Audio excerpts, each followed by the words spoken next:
BNP ত্রয়োদশ জাতীয় সংসদ নির্বাচনের জন্য ব্যাপক প্রস্তুতি নিচ্ছে। এই নির্বাচনে দলটির চেয়ারপারসন বেগম খালেদা জিয়া সরাসরি নির্বাচনী প্রচারণায় অংশ নিতে যাচ্ছেন, যা গত ১০ বছর পর প্রথমবারের মতো হচ্ছে।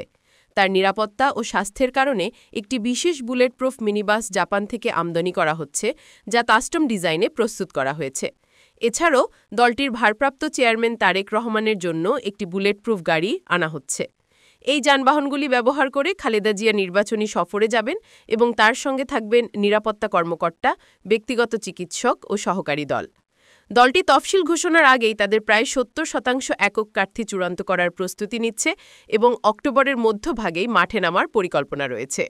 দীর্ঘ ১০ বছর পর তিনি সরাসরি নির্বাচনী প্রচারণায় অংশ নেবেন, যা দলের জন্য এক গুরুত্বপূর্ণ ও চমকপ্রদ পদক্ষেপ। বুলেট প্রুফ মিনিবাস আমদানি করা হচ্ছে, যা নিরাপত্তা ঝুঁকি ও স্বাস্থ্যগত কারণ বিবেচনায় বিশেষভাবে তৈরি। দলের ভারপ্রাপ্ত চেয়ারম্যানের নিরাপত্তার জন্য আলাদা ব্যবস্থা নেওয়া হয়েছে।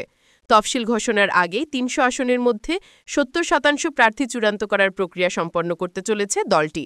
নির্বাচনী পরিবেশ শান্তিপূর্ণ রাখতে আইনশৃঙ্খলা রক্ষাকারী বাহিনীকে নিরপেক্ষ ও কার্যকর ভূমিকা রাখতে হবে।